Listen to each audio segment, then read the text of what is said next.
esposa, a toda su familia. Quiero honrar también al pastor Alberto y a su esposa y a su familia. Gracias por la invitación y el privilegio que me conceden de estar aquí en este púlpito. Amén.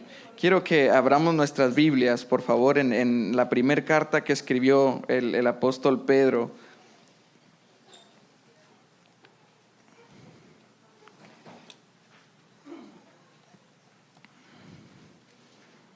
Amén. Dios hizo cosas gloriosas ayer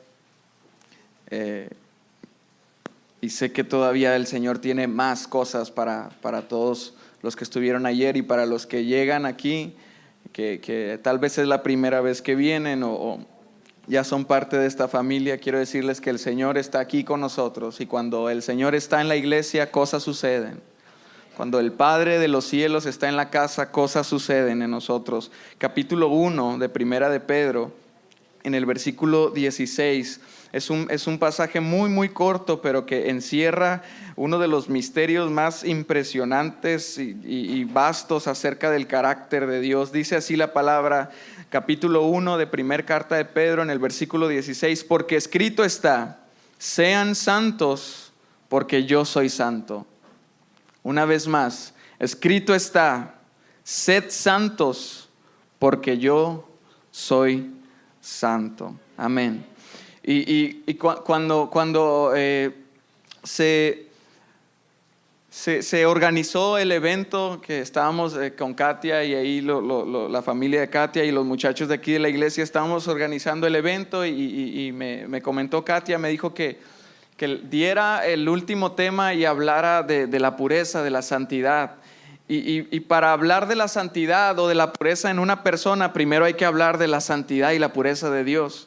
Entonces, estando en mi cuarto, tenía una hoja, tenía un lápiz, un lápiz, y le dije: Señor, ¿cómo entender tu santidad? ¿Cómo un hombre mortal con una mente tan limitada puede entender tu santidad, tu perfección? Y mayor aún, ¿cómo explicarla? Un pecador como yo, diciéndole a otros pecadores la santidad de un ser eterno y perfecto, es algo muy difícil, muy difícil. Pero el Espíritu Santo, Él es el mejor de los maestros y Él está aquí. Y voy a hacer mi mayor esfuerzo y mi mayor intento para transmitir lo que el Señor me ha dado para ustedes, para los jóvenes y para la iglesia en general. Pero va a ser en vano si el Espíritu Santo no habla. Así que vamos a ser sensibles a nuestros corazones, sensibles a la voz del Espíritu Santo, lo que Él quiere hablarnos en esta mañana. Amén, en esta casi mediodía. Cierren sus ojos, mis hermanos. Padre, si tú no abres nuestros ojos, Señor, para ver lo espiritual, es en vano que estemos aquí. Si tú no muestras quién eres, Señor, nadie lo va a poder mostrar. Señor, mis palabras son mortales, son vanas, pero tus palabras son espíritu y son vida. Señor, yo te pido que en este momento abras los cielos y antes de cualquier otra cosa, tú te glorifiques y que dejes ver, Señor, a cada uno de los que estamos aquí quién eres tú. Muéstrate, Señor, a cada corazón, y que la exposición de tu palabra, Señor, sea de bendición y que nos haga limpios, nos haga santos, nos purifique tu palabra, Señor. Si tú no muestras tu gloria, si tú no muestras tu santidad, la majestad de tu reino, nadie lo podrá hacer. Así que, Señor, toma tu lugar aquí en este momento y sé tú quien hable en todo momento. Te lo rogamos por Cristo Jesús. Amén. Amén. Creo que ningún hombre podría entender la santidad de Dios hasta que esté en el cielo o en el infierno. Hasta ese momento es cuando vamos a comprender la magnitud de la perfección y la belleza, la hermosura de la santidad de Dios. Porque hablar de la santidad de Dios es hablar de Dios mismo. Y son términos que tienen que venir de Él solamente. Y quiero contestar solamente 3 preguntas que son importantes para la vida de cada creyente. En primer lugar, ¿qué es la santidad? Vamos a hablar acerca de la santidad y primero vamos a ver qué es la santidad y por qué es importante la santidad y cómo es que yo consigo en mi vida, para mí, para todos los días, la santidad. En primer lugar, ¿qué es la santidad? Y leímos ahí en el versículo 16 de Primera de Pedro capítulo 1 que Dios es santo. Dios en este momento es santo. Dios no ha dejado de ser santo. Dios no es más santo ahora que hace muchísimos años o en el Antiguo Testamento. Dios ha sido santo siempre, desde antes de la creación del mundo, desde antes de la fundación del mundo. Dios ha sido el mismo. La palabra de Dios dice que Él es el mismo de ayer, hoy y siempre y por los siglos. Y desde antes que ustedes y yo existiéramos, Él ya era santo, Él ya era perfección, Él ya era belleza. Él es más santo ahora, Él es tan santo ahora como lo era antes de la fundación del mundo. Y Dios sigue siendo tan santo como cuando las tablas de la ley fueron quebradas a causa del pecado. Dios sigue siendo tan santo como cuando Acán fue muerto por haber desobedecido los mandamientos de Dios. Dios sigue siendo tan santo como cuando la estatua de Dagón se inclinó y se quebró ante el arca del pacto a causa de la santidad y la perfección y el poderío de la belleza de nuestro Dios. Dios sigue siendo tan santo como cuando el reino de Saúl fue traspasado a David a causa de su desobediencia. Dios sigue siendo tan santo como cuando castigó a Jesús en la cruz por el pecado que había sobre él de la humanidad. Dios no ha dejado de ser santo. Y a veces nosotros los cristianos pensamos que como ha pasado mucho tiempo, tal vez Dios ya se hizo viejito, ya tiene achaques, ya le dan riumas y ya no es como era antes. Pero Dios sigue siendo el mismo ayer, hoy y siempre. Él no ha cambiado. Él sigue siendo santo y su gloria nadie puede traspasarla, porque Él sigue siendo el mismo. Hermanos, iglesia, jóvenes, muchachos, tenemos que entender que servimos a un Dios que es santo. Dios es el mismo en su santidad. Y hay algo extraño, hay un misterio escondido en este versículo que leímos en el idioma original del versículo 16 del capítulo 1 de Pedro. Todos sabemos que el Nuevo Testamento fue escrito en el idioma del griego. No fue escrito en español ni en inglés, fue escrito en el griego. Y esta palabra que usa para definir la santidad de Dios, que dice sean santos porque yo soy santo, esta palabra, esta última palabra, santo, en el griego es hagios, con J. ¿Cómo es? Hagios. Esa palabra hagios. Y esta palabra hagios se traduce como cosa terrible. Cosa terrible, no lo estoy inventando yo. El idioma original nos marca que esta palabra que Dios usa para sí, para decir santo, significa cosa terrible. Hermanos, cuando hablamos de la santidad de Dios, no hablamos de un arito que tiene Dios así en su cabeza que lo hace ser blanco y cariñoso. Estamos hablando de una majestad que hace temblar a la tierra y el cielo. Estamos hablando de una santidad que no puede operar en medio del pecado porque es tan pura, tan íntegra, tan limpia, que a muchas personas han olvidado ese atributo del Señor. Cuando hablamos de Dios santo, quiero que solamente escuche estos pasajes que le voy a decir. Si quiere anotarlos o si quiere buscarlos, solamente que voy a ir un poquito rápido. La santidad de Dios se trata del principal atributo de Dios. La Biblia, como está escrita, cuando quiere hacer énfasis en alguna palabra, la repite. Por ejemplo, ¿se acuerdan cuando Jesús decía, de cierto les digo? ¿Se acuerdan? Él quería hacer énfasis que lo que estaba a punto de decir, por ejemplo, el que no ha nacido de Dios, es necesario que nazcas de nuevo, dice Jesús. Pero antes dice, de cierto te digo que si no naces de nuevo no entrarás en el reino. Jesús hace énfasis, de cierto. Es como nosotros ahorita los signos, ¿cómo se llama? Esos, de admiración. Jesús hace énfasis, de cierto, 2 veces. Y en la Biblia hace énfasis para el principal atributo de Dios, que es santo, santo, santo. En ninguna otra parte de la Biblia usted va a encontrar otro atributo que se repita 3 veces más que el de la santidad de Dios.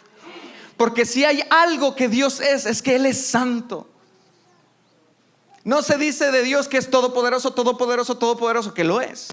Pero se hace énfasis en la santidad de Dios porque quiere transmitir la importancia y el terrible pecado que es traspasar esa santidad. Cuando hablamos de Dios como santo, es un Dios que truena. Salmo 29:3 dice, truena el Dios de gloria. ¿Cómo es un estruendo? Cuando truena, ¿cuántos se asustan cuando truena? Bien valientes ahorita, pero llega, ay Señor, el rapto y comienzan a arrepentirse de sus pecados. A mí me tocó una vez hace mucho, hubo una tromba. No sé si, pastor, usted estaba aquí, hubo una tromba en Nuevo Laredo. Se fue la luz en toda la ciudad. Y era cerca del Día de las Madres. Yo me acuerdo porque todos estábamos en el convivio en la iglesia. Se va la luz, ¡pum! Y luego láminas comienzan a por la calle. Era un estruendo tremendo. Y luego la congregación, Señor, perdóname por mis pecados. Señor, perdóname, Señor, perdóname. Porque el estruendo es brumoso, asusta. Truena el Dios de gloria, dice el Salmo 29, capítulo 29:3. Cuando hablamos de la santidad de Dios, hablamos del Dios que miró Jacob en el cielo. Génesis 28:17 dice, y Jacob tuvo miedo y dijo, cuán terrible es este lugar, no es otra cosa que casa de Dios y puerta del cielo. Jacob miró a Dios en el cielo y dijo, cuán terrible es esto, porque es una gloria, una majestad.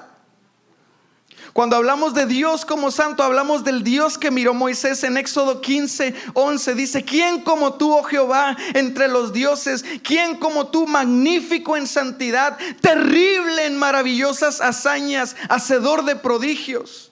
El Dios que conoció Job 37:23 y 24. En Dios hay una majestad terrible. Él es todopoderoso, al cual no alcanzamos, grande en poder. El Dios del Nuevo Testamento es el siguiente. Hebreos 10:31 dice, horrenda cosa es caer en manos del Dios vivo. Hermanos, no estamos hablando de un Diosito así. No estamos hablando de un Dios que podemos ofender y reírnos e ignorarlo. A Dios nadie puede ignorarlo. Incluso todos aquellos que rechazan a Dios lo hacen bajo su voluntad. Esto a mí me da la confianza de que no pasa nada, ningún pájaro cae a tierra sin que la voluntad de Dios haya intervenido. Él es santo, mis hermanos. Él es santo. Él es tan santo. Él es limpio. Él es puro. Y algo, hermanos, muchachos, algo que muchos hemos perdido es ese temor al Dios santo. Hay muchos, y no quiero ofender a nadie, pero hay muchas personas que cuando hablan del temor a Dios dicen, no, hermano, y no es temor de miedo, es temor de respeto, de reverencia. Pero yo veo a un Moisés que cayó a tierra cuando miró a Dios. Yo veo a un Isaías que cuando miró a Dios dijo, ¡ay de mí, que soy impuro! Yo veo a un Juan, un apóstol Juan, que cuando vio el cielo abierto y vio la visión, se postró y adoró.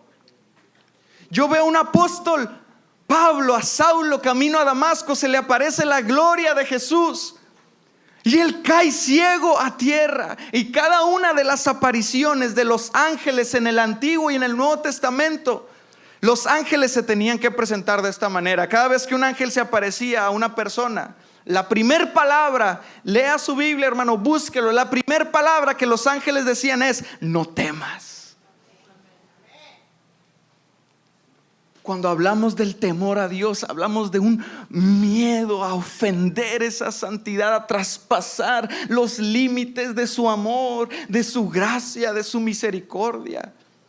No es solamente que, Señor, te respeto, tú eres mi Dios y te respeto. Es un temor, mis hermanos, que nos inunda, que nos abruma para vivir en santidad. Es un miedo a fallarle al Señor, porque en cualquier momento el Señor nos quita la vida, o Él viene por la iglesia y nos quedamos si no vivimos en santidad. No es solamente un respeto ante el rapto, ante la venida del Señor, ante la muerte. Es un temor a que el Señor vaya a rechazarnos en el día del juicio. Pero Señor, yo en tu nombre eché fuera demonios, no te conozco. Ese es un temor, mis hermanos, que el Señor no nos vaya a aceptar por nuestra manera de vivir. Y es ahí donde nosotros tenemos que echar mano de su gracia, de su perdón, de su misericordia hacia nosotros. Gloria a Dios. Quiero que busquen conmigo en Éxodo, mis hermanos, capítulo 19.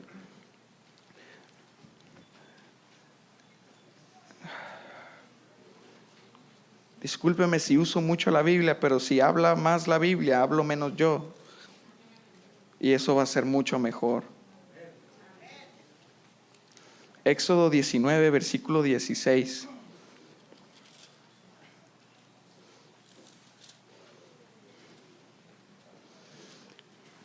19:16 dice, Éxodo 19:16. Vamos a buscar la santidad de Dios en estos pasajes, mis hermanos. Búsquenla conmigo, por favor, y cuando la encuentren, griten: Señor, te amo, amén, o hagan algo.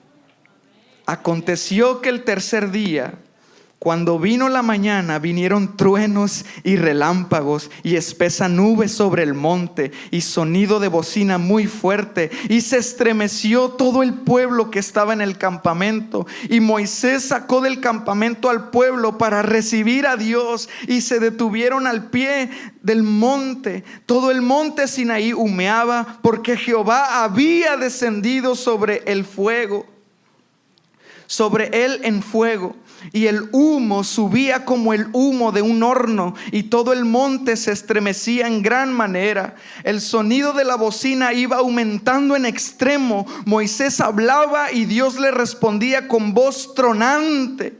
Y descendió Jehová sobre el monte Sinaí, sobre la cumbre del monte, y llamó Jehová a Moisés a la cumbre del monte, y Moisés subió. Y Jehová dijo a Moisés: desciende, ordena al pueblo que no traspase los límites para ver a Jehová, porque caerá multitud de ellos. Estamos hablando de un Dios temible, mis hermanos, de un Dios grande. No es un Dios del tamaño de una montaña, no es un Dios del tamaño de un planeta, no es un Dios del tamaño incluso del universo conocido. Es un Dios grande, grande y temible en gran manera. Ese es el Dios que ustedes y yo adoramos esta mañana. Un Dios muy grande, un Dios muy santo. Él es muy santo y demanda la santidad de sus hijos.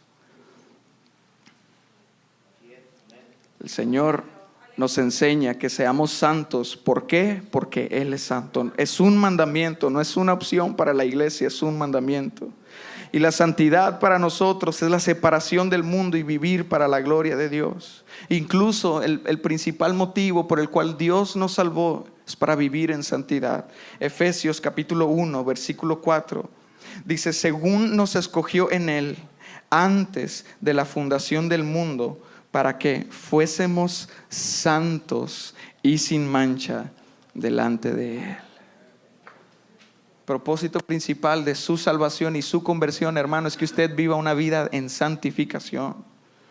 Muchachos, que vivamos apartados del mundo, de los placeres mundanos, carnales, y vivamos para la gloria de Cristo. En segundo lugar, porque es importante ser santos.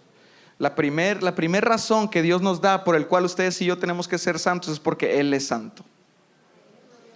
¿Por qué tú y yo debemos de ser santos? Porque Él es santo. Escrito está, dice, sed santos porque yo soy santo. Él no puede habitar en medio de personas que no sean santas, mis hermanos. Él tiene un santo evangelio. Es santo, el evangelio de la gracia del Señor es santo.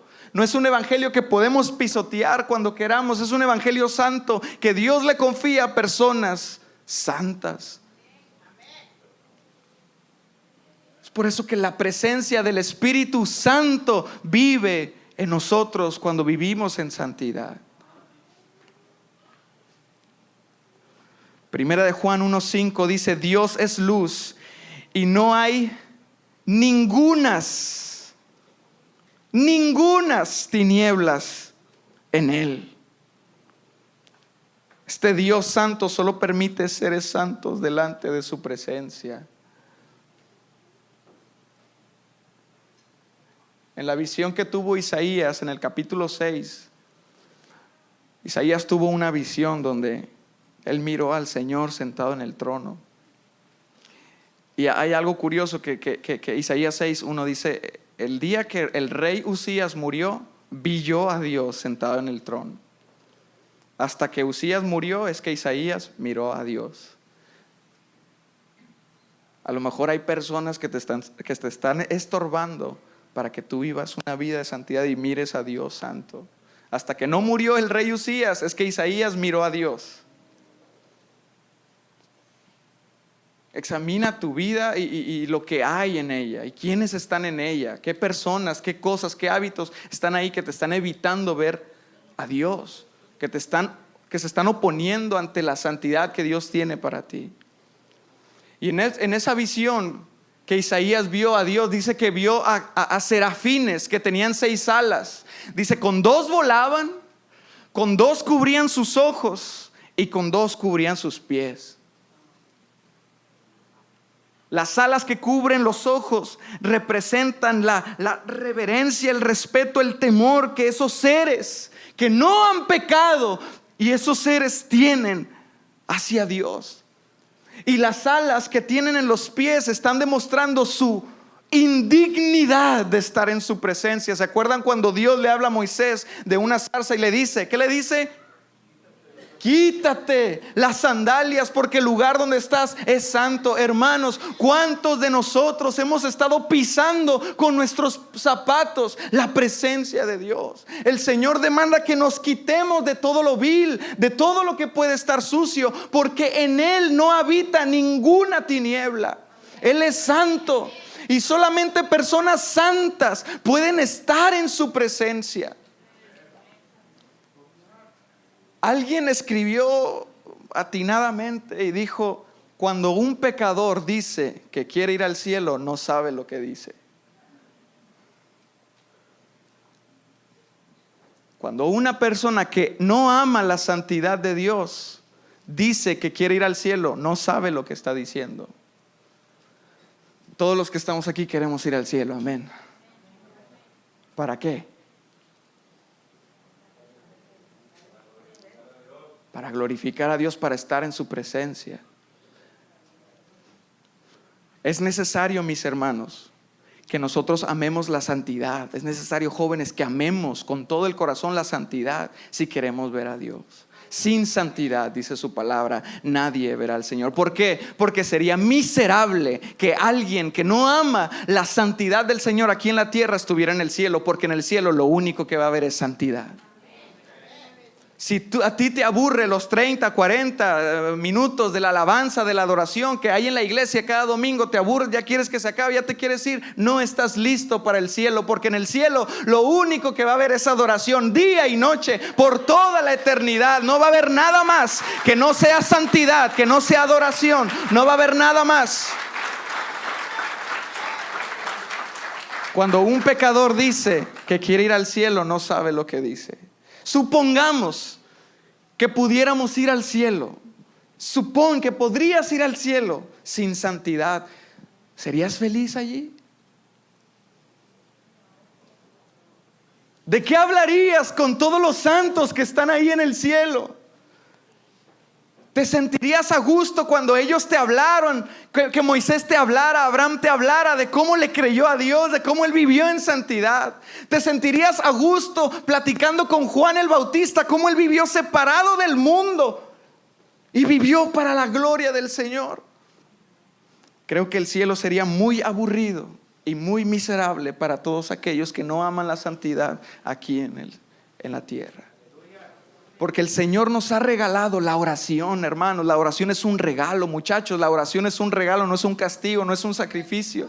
Es un regalo de probar temporalmente, en un momento de intimidad, probar temporalmente lo que nos espera en la eternidad. Y si no podemos pasar, aunque sea 1 hora orando, ¿para qué quisiéramos estar toda la eternidad en el cielo si allá lo único que va a haber es el Señor, es el rostro de Cristo, es su faz de gracia? Es necesario que amemos la santidad. Y Hebreos 12:14 nos dice que la santidad hay que seguirla.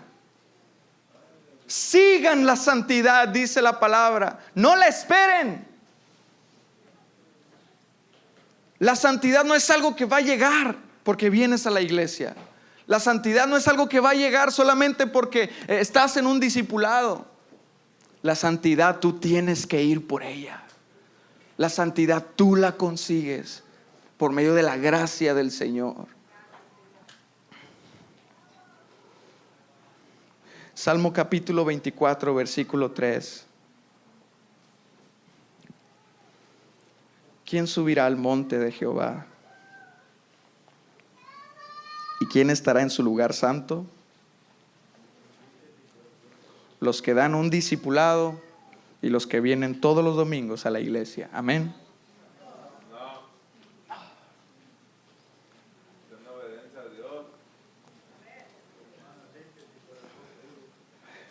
El limpio de manos, dice. El limpio de manos, iglesia. El limpio de manos y puro de corazón. El que no ha elevado su alma a cosas vanas ni jurado con engaño. Una vez que estaba leyendo este pasaje, estaba en el hospital, era medianoche. Y el Señor me hizo temblar, mis hermanos, temblar. De verdad, literalmente empecé a temblar. ¿Saben por qué? Porque el Señor me habló. Me dice, tú quieres estar en mi santidad, tú quieres que yo te use, tú quieres vivir conmigo en el cielo, pero tú has elevado tu alma a cosas vanas. Esto es algo vano, mis hermanos, jóvenes, es algo vano, que no trae fruto, que no trae vida eterna. Y el Señor dice que solamente limpio de manos y puro de corazón, solamente ellos estarán en su lugar santo. Busquemos, mis hermanos, estar entre esa lista. Mateo capítulo 7, versículo 14 dice, porque estrecha es la puerta y angosto es el camino que lleva a la vida. Y dice, y pocos son los que la hallan. Pocos, mis hermanos, rebaño pequeño, son pocos. Procuremos estar en ese camino. Procuremos estar viviendo una vida de inconformidad con el mundo y buscar más la presencia de Dios para encontrarnos en el camino de esos pocos que van en el camino angosto, que entrarán por la puerta estrecha. Solo son pocos los que encuentran el camino de la santidad de Dios, aunque está abierto para todos. Dios no hace excepción de personas. Si hay una doctrina que anda por ahí que Dios, que dicen que Dios elige quienes se van a salvar y los que no se van a salvar Dios ya los tenía escogidos, eso no es cierto. La palabra dice que Dios no retarda su promesa, que Él no quiere que ninguno se pierda, sino que todos procedan al arrepentimiento. Todos procedan al arrepentimiento. La oportunidad, aquí está el Señor para perdonarnos, para limpiarnos, para santificarnos. En tercer lugar, y ya estoy terminando, ¿cómo conseguir esta santidad que el Señor está demandando de mí? Porque es en vano que yo les diga lo que hay que hacer y no les digo cómo hacerlo. Es en vano que yo les diga, están mal en esto y en esto, ustedes tienen que ser así, así. Y si yo no les digo cómo hacerlo, no tiene caso. Romanos capítulo 12, versículo 1 y 2 nos va a dar la clave y la enseñanza para esta mañana de cómo conseguir esta santidad que Dios está demandando de cada uno de los que estamos aquí. Hermanos, la santidad es para todos, para todos. No es para los grandes solamente. Es que ellos sí tienen tiempo y como ya están casados, ya no tienen tentaciones. Los casados podrían darnos aquí una cátedra de las tentaciones que tienen también y las pruebas y de lo que se tienen que guardar del mundo. Ahora, hermanos grandes, la santidad no es solamente para los jóvenes, esos que tienen energía de buscar a Dios, de irse a las misiones, de predicar, No, hermanos, sin santidad nadie verá al Señor. Nadie, no solamente los grandes, los chicos.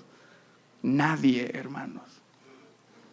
Yo he pensado que a veces, a lo mejor en el cielo nos vamos a llevar algunas sorpresas.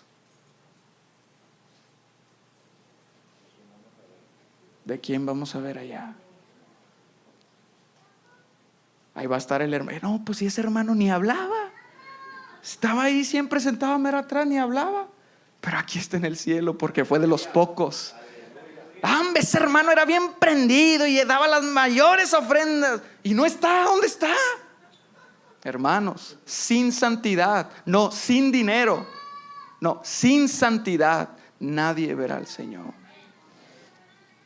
Es algo que ustedes y yo tenemos que conseguir, santificarnos todos los días. ¿Cómo vamos a conseguirlo? Por medio de la palabra nos va a enseñar. Así que, hermanos, les ruego por las misericordias de Dios, dice Pablo, Romanos 12:1, que presenten sus cuerpos en sacrificio vivo, santo, agradable a Dios, que es su culto racional. En primer lugar, Pablo nos está diciendo que toda nuestra vida tenemos que convertirla en un culto. ¿Qué es lo que estamos celebrando aquí? ¿Qué es? Un culto.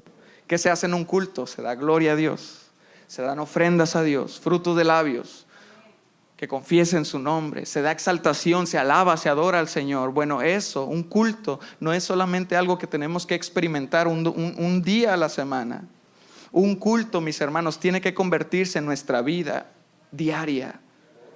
Todos los días, de domingo a domingo, nuestra vida tiene que estar reflejando la alabanza del Señor. Ustedes, dice Jesús, ustedes, definitivamente ustedes son la luz del mundo. Alumbre pues su luz, dice la palabra, para que los hombres, viendo sus buenas obras, los glorifiquen a ustedes. Amén. No, amén. No, amén. No, amén.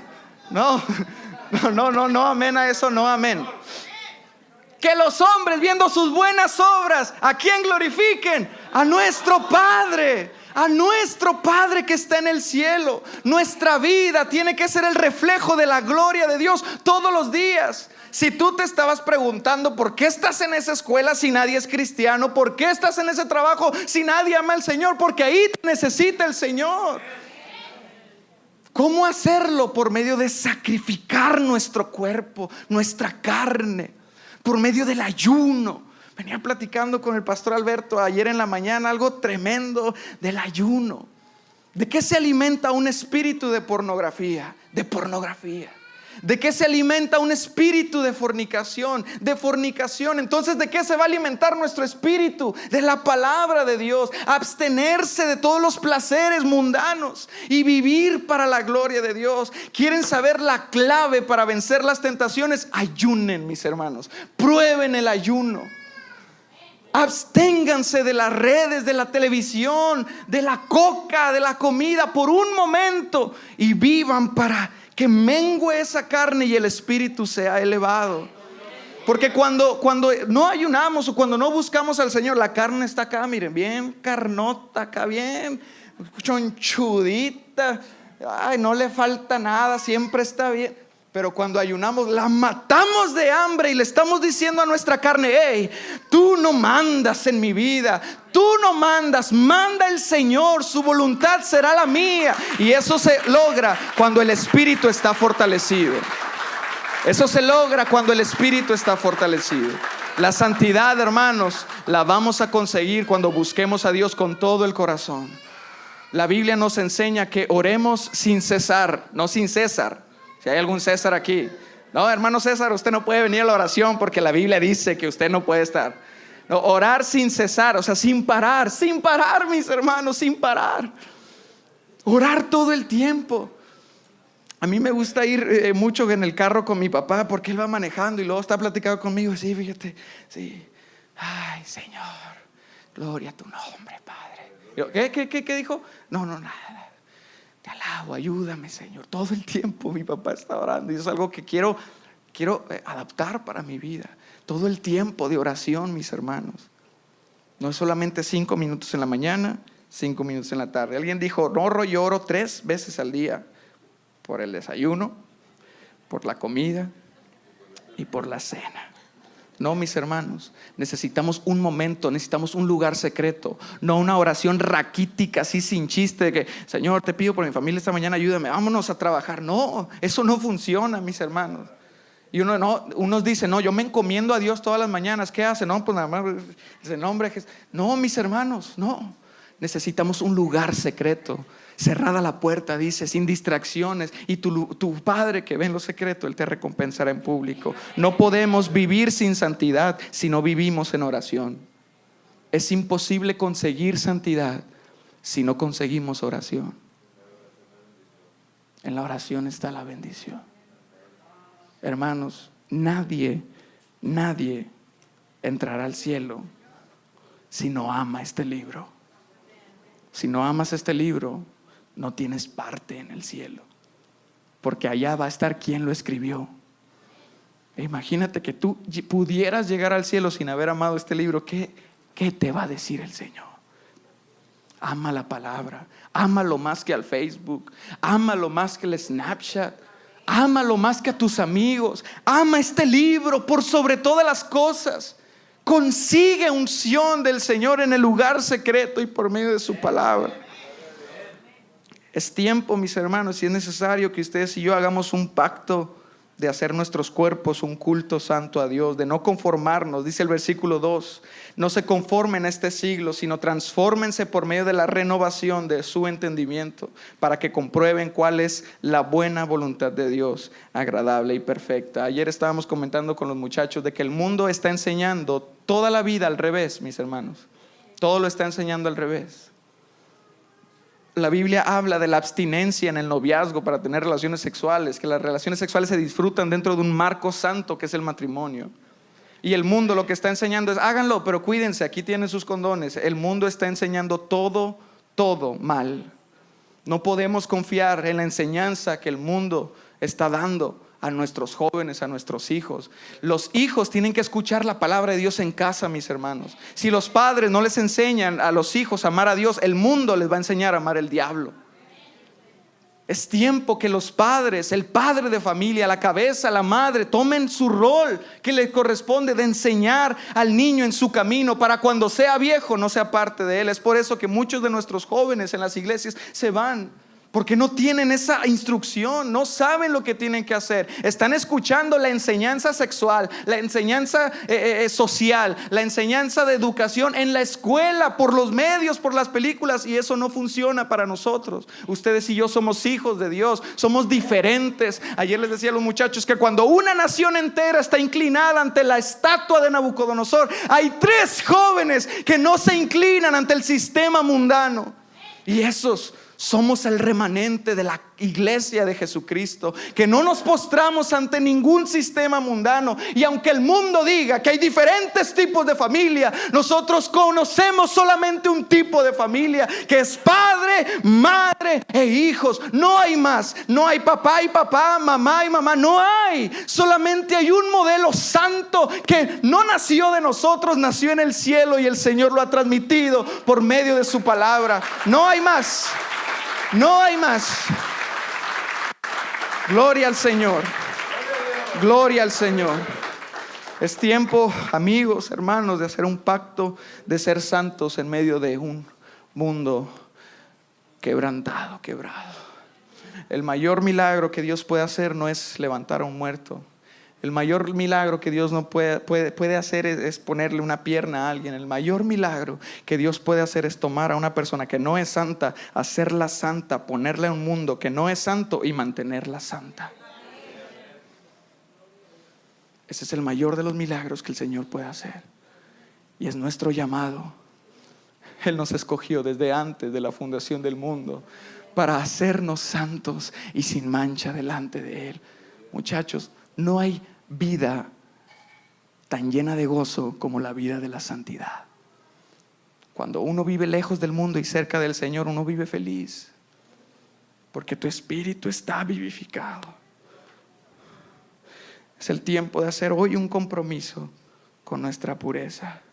Para finalizar, quiero que busquen conmigo en Efesios, y quiero terminar con esto. Busquen en sus Biblias la carta de Efesios capítulo 5.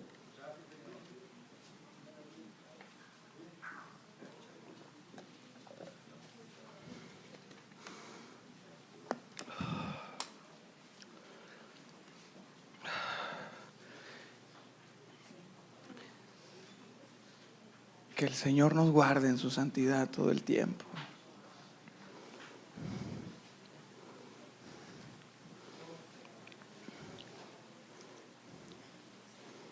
Capítulo 5, versículo 25.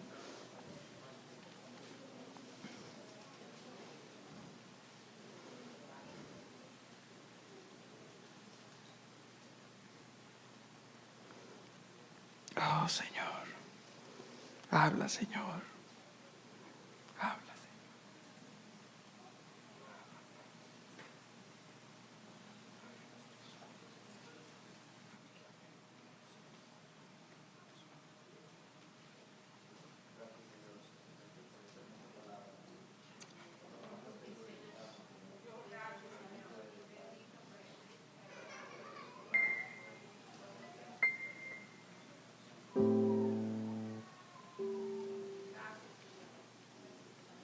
Que Jesucristo sea glorificado en lo que Él va a hacer en este momento.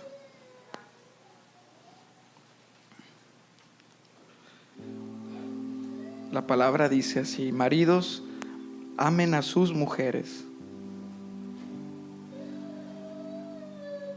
así, de la misma manera, así como Cristo amó a la iglesia y se entregó a sí mismo por ella. ¿Para qué?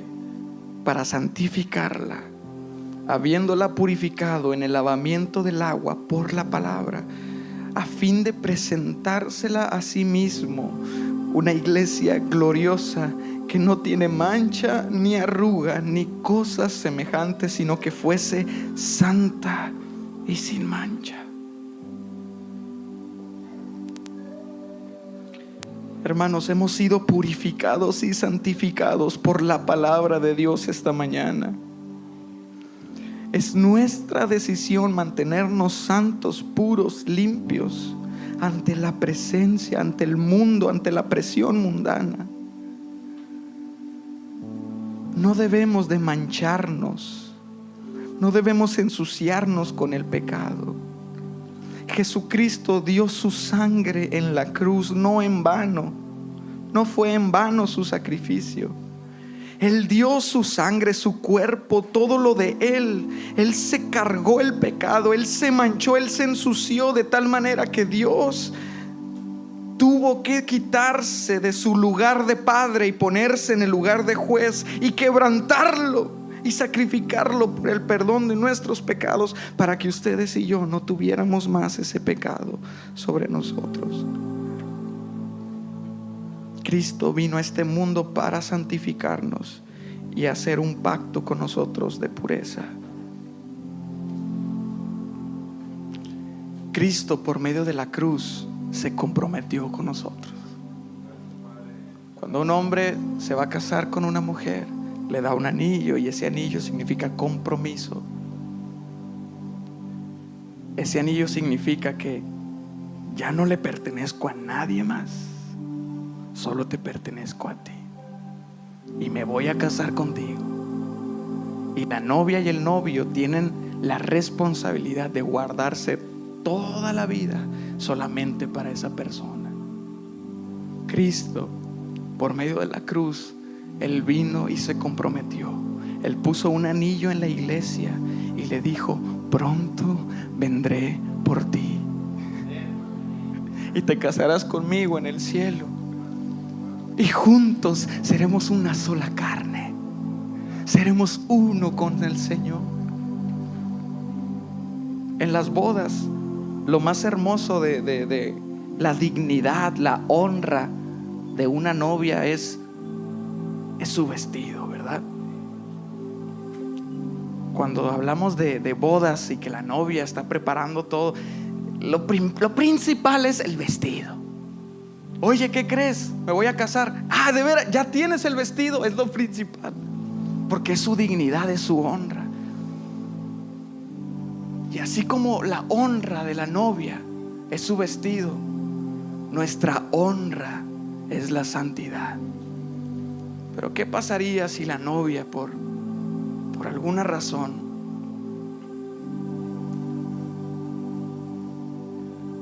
no se guarda para el novio? Y así como su dignidad está limpia, que el Señor la ha purificado, toma la decisión de no hacer la voluntad del Señor, no serle fiel al Señor, y poco a poco se va echando a perder su atavío tan perfecto.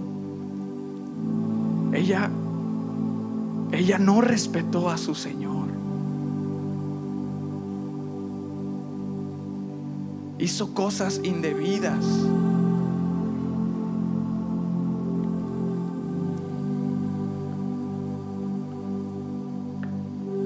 No le fue fiel a su Señor. Un hombre se quisiera casar con una novia así. Una novia se quisiera casar con un vestido así. Quisiera llegar a su boda, a ese lugar santo donde se unen dos almas y dos espíritus delante del Señor. ¿Le gustaría llegar así? Yo creo que a nadie. A nadie. ¿Por qué entonces nosotros pensamos que podemos llegar así delante de nuestro Señor? ¿Por qué nosotros hemos pensado y hemos creído que ustedes y yo podemos llegar al cielo manchados por el pecado, sucios, corrompidos de nuestra mente y de nuestros hábitos? El Señor demanda pureza, demanda santidad. Y si tú te encuentras así, el Señor está aquí para limpiarte. Gracias. El Señor está aquí para limpiarte.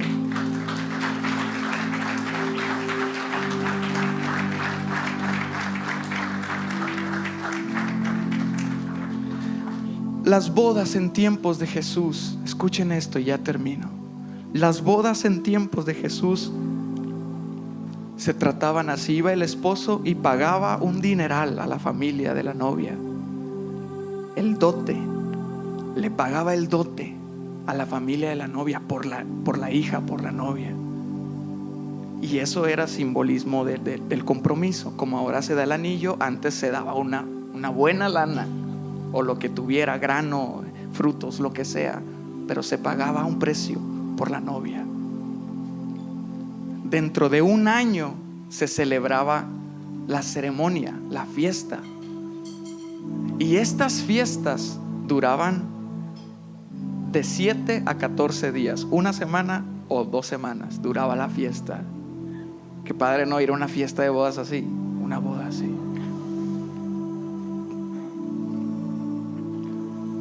Y el hombre, durante ese lapso de tiempo, durante ese año, él no podía ni voltear a ver a otra mujer, porque él estaba comprometido. Jesucristo pagó el dote por nosotros. Y no es algo que Jesús tenía que nos dio, no, Él se dio a sí mismo en la cruz para comprometerse con nosotros de que iba a volver por una novia que también se guardara en santidad. Hermanos, Jesucristo es el varón que no anduvo en consejo de malos. Jesucristo es el varón que no se sentó en silla de escarnecedores. Y Él demanda que su novia, su iglesia, sea de la misma naturaleza. Cristo, mis hermanos, muchachos, respeta el principio del yugo desigual. Él no puede unirse con un yugo desigual. Él viene por una iglesia sin mancha y sin arruga, que sea como Él. Que cuando el novio le hable de las tentaciones que estuvo cuando estuvo aquí en la tierra, ella también le hable de las suyas. Que cuando él le cuente de cómo el mundo lo rechazó, ella también le cuente de cómo el mundo la rechazó. Que cuando Jesús enseñe sus heridas, nosotros enseñemos las nuestras también, a causa de habernos apartado para Él. Él viene por un yugo igual, por una iglesia santa y sin arruga como Él.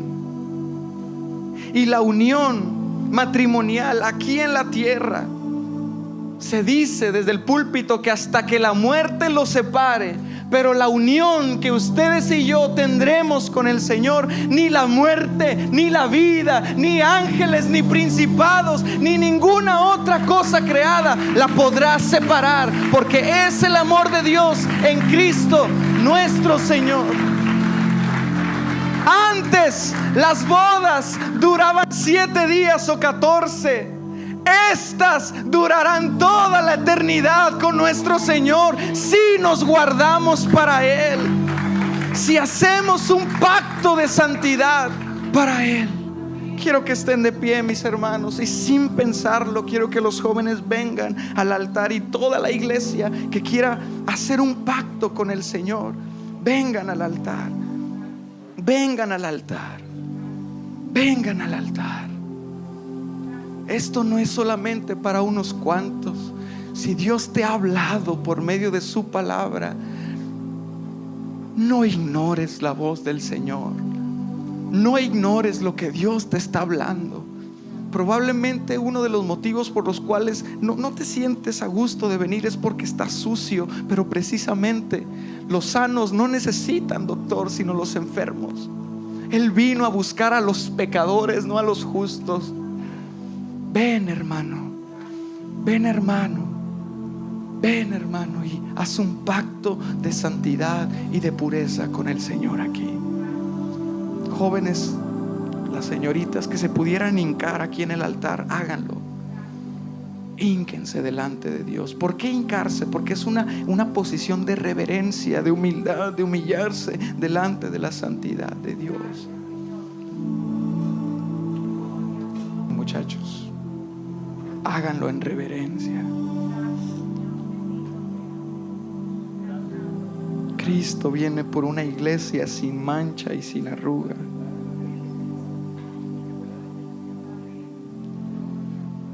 Efesios 4:24 dice: así que quitémonos de nosotros todo pecado y vistámonos del nuevo hombre, creado según Dios en la justicia y santidad de la verdad. Muchachos, estamos delante de la presencia santa del Señor. No estamos delante de una imagen, de un cuadro. Estamos delante del Creador de los cielos y la tierra, el Dios de los valles y de los montes, el Dios de la guerra y de la paz, el Dios Jehová de los ejércitos, el que provee, el grande y poderoso. Si has pecado, es tiempo de que le pidas perdón al Señor. Que retumbe esta palabra en tu corazón: sin santidad nadie verá al Señor. Deja que esta palabra inunde tu vida, tu mente, tu corazón, tu cuerpo incluso. Que sin santidad nadie verá al Señor. No somos dignos de estar en su presencia. Sin embargo, Cristo proveyó una puerta para nosotros: su cruz, su sangre. Haz un pacto con el Señor. Pídele perdón. Arrepiéntete de tus pecados.